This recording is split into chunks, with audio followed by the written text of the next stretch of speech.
So I'm here to introduce our Mayor, Nolan Crouse. He is St. Albert's, he's a native Albertan, a farm boy raised north of Camrose in the Viking Irma area. After his post-secondary education, he spent 30 years in forest products industry in Alberta and Pennsylvania. He managed and owned businesses that manufactured tissue paper, pulp, lumber, fiberboard, strawboard, and wood packaging. He holds a master's degree in community economic development through Cape Breton University and has a history of serving communities in many areas. Nolan is delivering his 10th and final State of City address as St. Albert's mayor, and he is completing his 5th year as chair of the Capital Region Board. He and his wife Gwen have 3 adult children, all living in St. Albert, plus 5 grandchildren.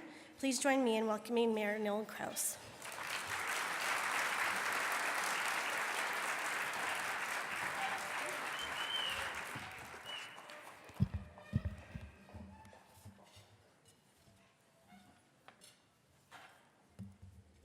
Thank you, Jody.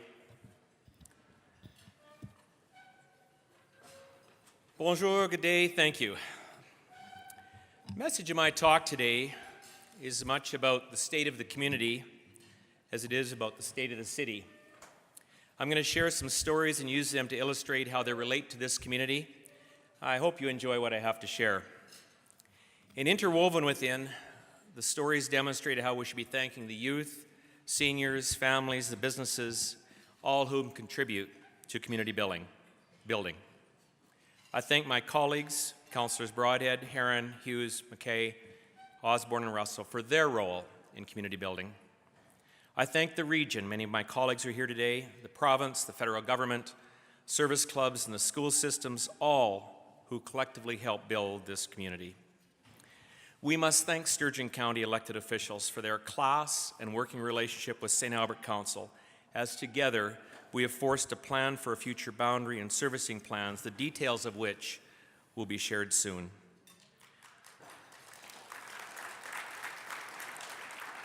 We must thank uniformed personnel who help provide safety, peace, security, protection, and freedom.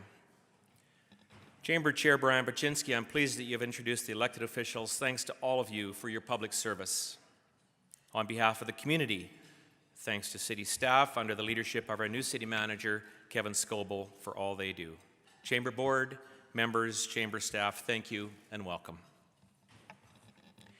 In May of 1965, when I was 10 and my brother was 15, he went with a couple buddies to a river 30 miles from our farm. He drowned that day. And 4 days later, as our family was heading to his funeral, my dad put his hand on my shoulder and said, "You're the man of the house now." While I was only 10 years old, I vowed I would never let my dad down. I hope that I've not shortchanged anyone as I try to role model that at all times, role model solid family values. Everyone celebrates the fact that St. Albert continues to be named the best place to raise a family the last number of years. For the past 13 years that I have served you, I'm thankful to Gwen, Curtis, Selena, Dalen, Amanda, and Cheyenne for their support. I've rarely missed their events, their games, their birthdays, and was always available to hear the bad news at parent-teacher interviews. Our family returns all those favors back and forth to each other.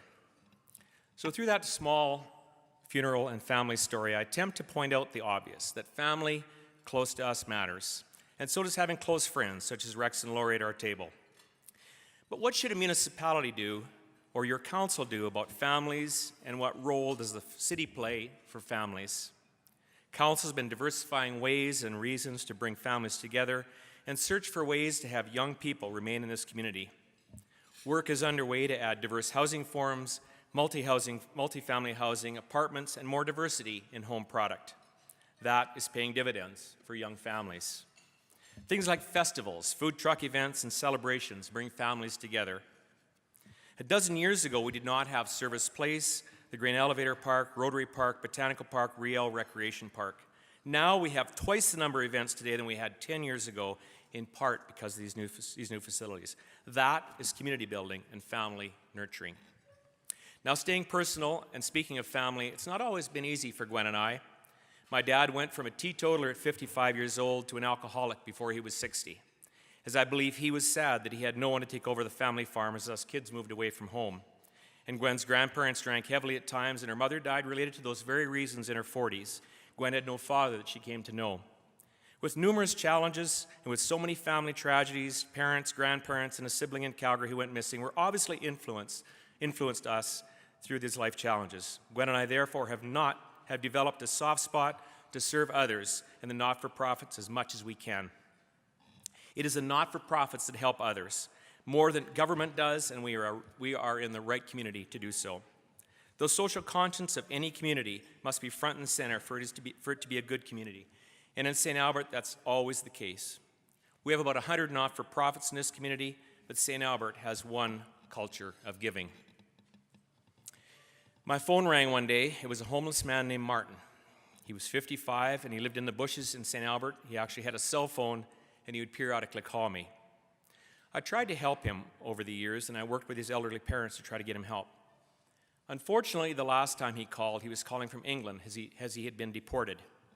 He called thanking me to also ask me to thank the food bank for always helping him find food. He was so proud to call the bushes of St. Albert his home.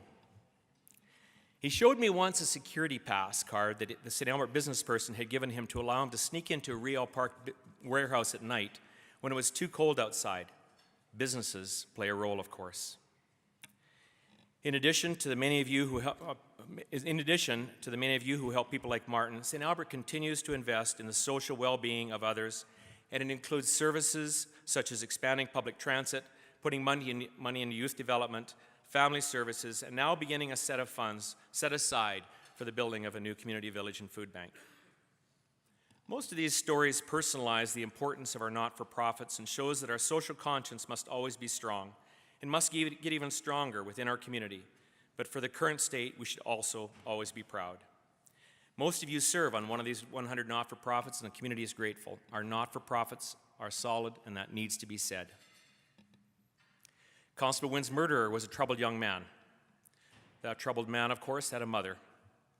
One day she called me, sobbing and apologizing. All she wanted to do was get her son's ID back from the police. She heard that we were a good community and thought that I was able to help her so that she could restore her life. She also apologized to St. Albert. I told very few people this prior to today, that she had actually called me. But imagine for a moment that your son has gone bad and you find it in your heart to call the mayor to talk. That same thing happened when a woman who was on the run from the RCMP called me from her hotel room. And a young boy called me, telling me he actually knew the name of those who had smashed the sculptures behind City Hall. People sometimes need help. People sometimes offer help. That is the culture of St. Albert. The social conscience of this community is rock solid, and those who elect this fall, I'm hopeful, will continue to be so. Like the homeless man deported, the mother of the murderer, or the woman on the run, why help them? Because that's who we are in St. Albert.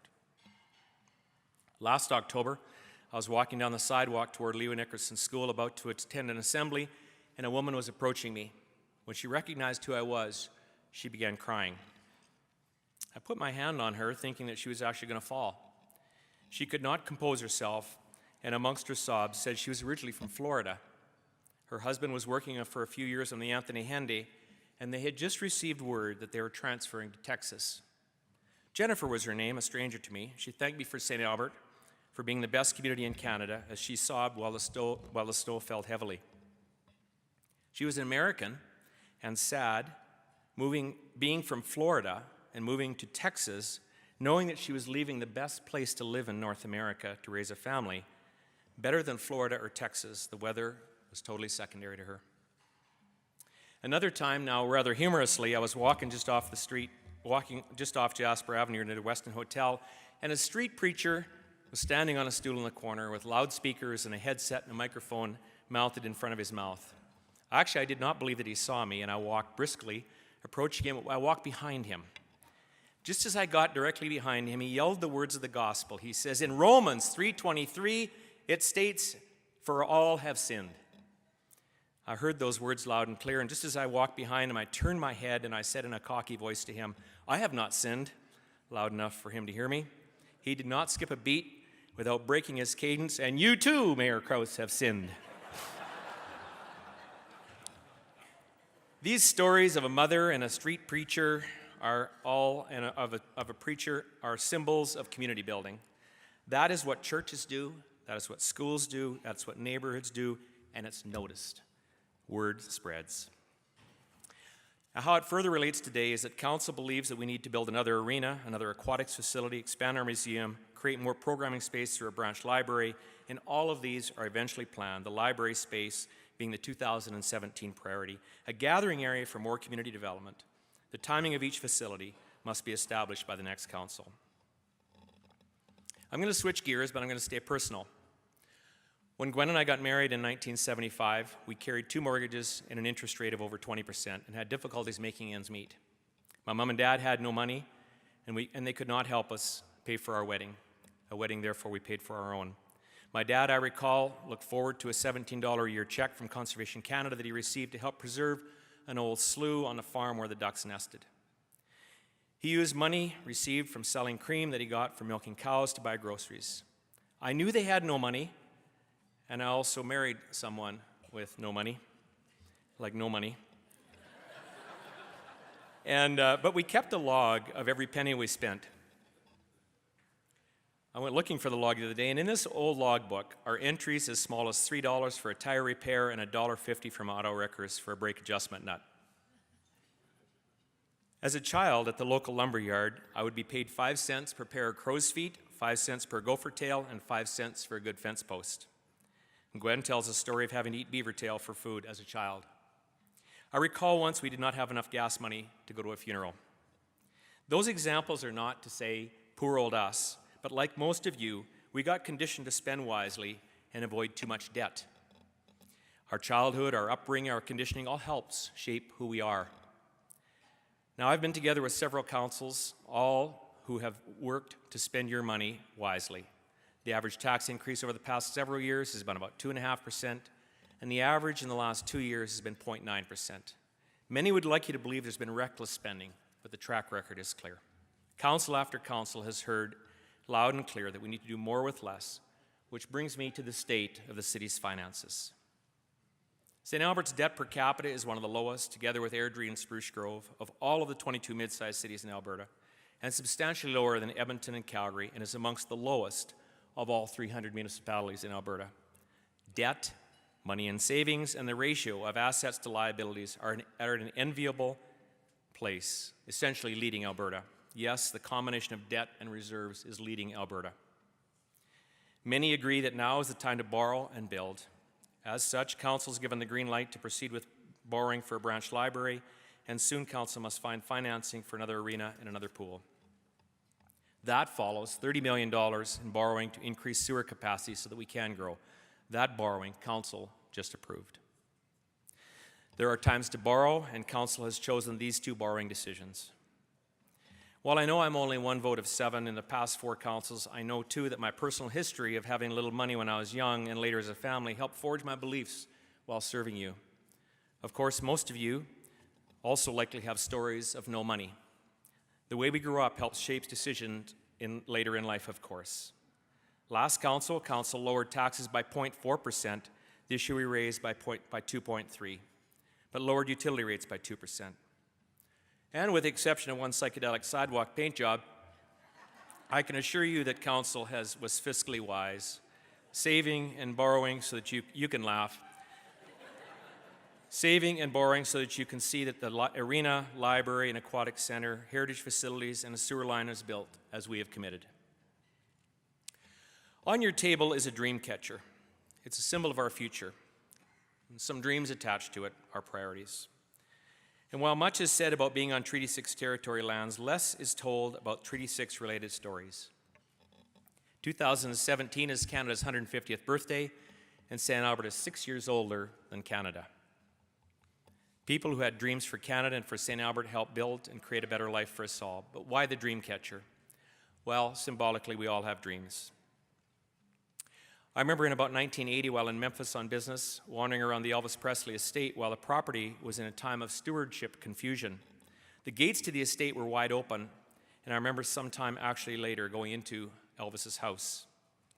Being that close to Elvis Presley was one of my dreams. Then in 2010, I saw Paul McCartney live.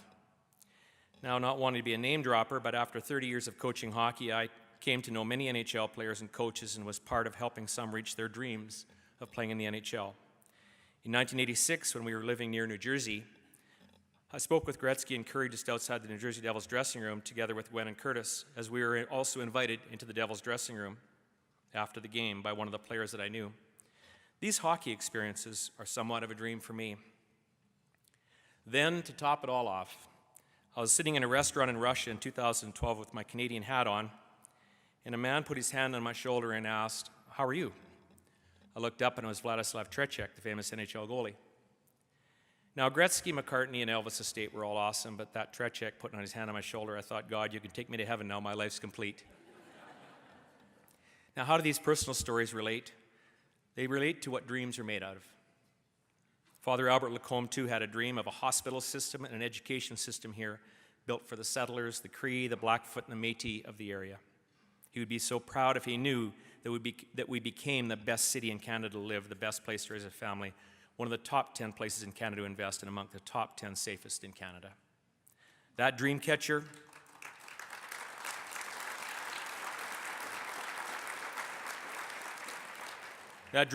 represents the combined dreams of the past and the dreams of 150-year-old Canada. It represents the new dreams that we must have as we deal with the recommendations of the Truth and Reconciliation Commission. It represents the dreams that we must share through a someday healing garden, soon to be constructed. The healing garden, though, is only one small part of a bigger conquest. Council previously approved funds for a 100-year-old Juno House rebuilt to be the home of Mitchell Institute, and money to construct a healing garden. Places such as the Mitchell Institute, the Healing Garden, and the new boardwalk at Big Lake all help educate us and our children about history, nature, and about our community. The city, plus Councillor Osborne, plus many residents, plus my wife, have all loaned support for the startup of a new Métis local chapter, as well as Aboriginal Days, now in its 7th year, but there is much more reconciliation ahead. Additionally, to help celebrate Canada, Council allocated more funds for a bigger Canada Day, better fireworks than ever before. Some of the 2017 dreams are attached to that dream catcher, and I ask you to take it home with you. A statue called a Boll Weevil Monument in Enterprise, Alabama, is a prominent landmark and a tribute erected by the residents of Enterprise in 1919 to show their appreciation of a destructive insect, the boll weevil, for its profound influence on the area's agriculture and economy. Calling the beetle a herald of prosperity, it stands as the world's first monument built to honor a pest, honoring some terrible history in that area. The monument is a statue of a woman holding a pedestal with a boll weevil on top. The boll weevil appeared in Alabama in 1915. By 1918, farmers were losing whole cotton crops to the beetle, but a farmer saw this as an opportunity to convert the area into peanut farming. A local businessman came up with the idea to build a monument and help finance it. As a tribute to how something disastrous can be a catalyst for change and a reminder of how people of Enterprise adjust in the face of diversity, the monument was constructed. The healing garden could be St. Albert's boll weevil, a piece of the past that can be used as a catalyst for a better future. In true botanic arts fashion, not a monument, but an artistic garden instead. But that boll weevil monument has been stolen, damaged, ripped apart, and vandalized many times because there are many who do not want to associate with a negative past. I suppose the same fate may await the healing garden, but like everything else St. Albert does, good will only emerge. I've actually wondered, with tourism growing in Alberta, with a healing garden, with our history, could this attract thousands per year? Perhaps a dream. Don't underestimate its potential. We have a remarkable story to tell, like nowhere else in Alberta. We should be a visitor destination. I challenge us to make that happen. Now, attached to that dream catcher are more dreams. One of those dreams is achieving a better balance of residential to non-residential tax assessment. A few short years ago, that ratio was 91-9. Today, it's 85-15.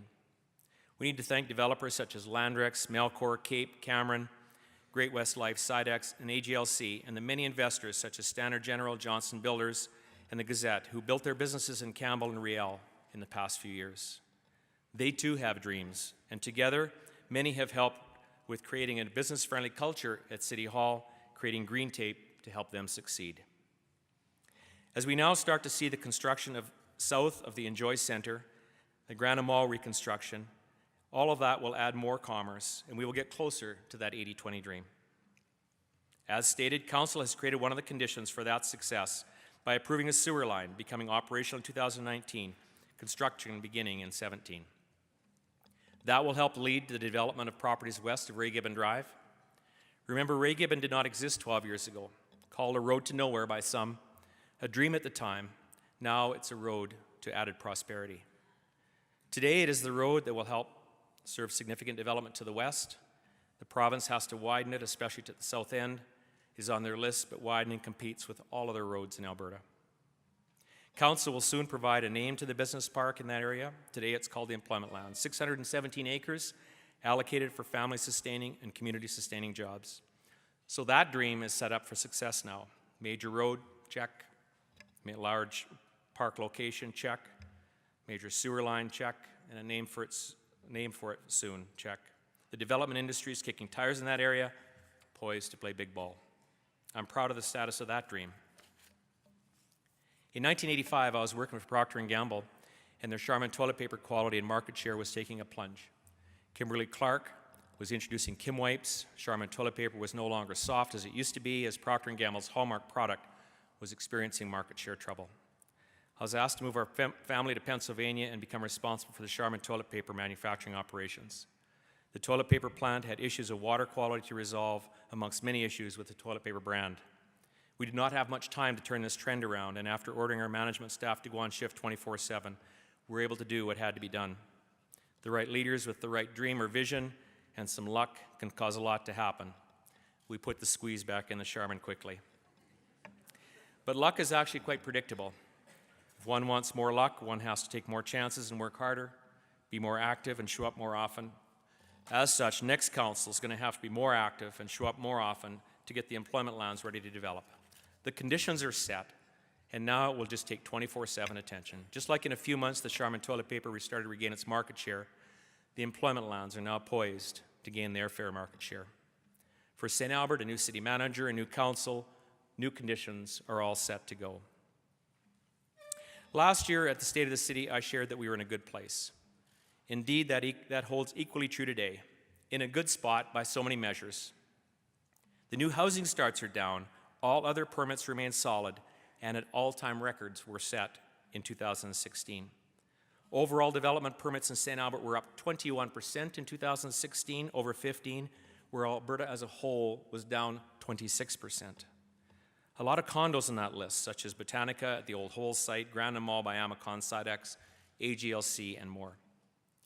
For 50 years, the growth of St. Albert continues to be very consistent and predictable in population, construction, residential, and non-residential, remarkably solid in 2016, and it feels solid in 17, although 16 was a record year.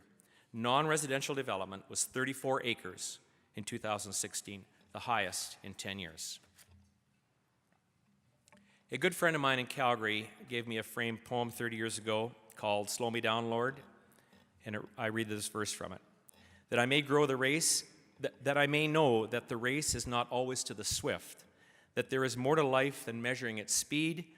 Let me look upward to the branches of the towering fir and know that it grew great and strong because it grew slowly and well. That poem has hung beside my computer at home for 30 years and defines my persistence and patience. I've always advocated for thoughtful growth, thoughtful change, not always what many would prefer. I believe that the role of leadership is to synchronize the vision with support, with ruthlessness when needed, but with actions, with people, and with teamwork. Teamwork toward a vision, of course, is often challenging. My approach has been relentless and undaunted. That same undaunted, relentless, and at times ruthless approach, of course, results in unpopularity, but we must remain proud of the steady growth in this community. The state of the city remains steady, no boom, no bust, consistent growth that has characterized this community for years. Stay the course.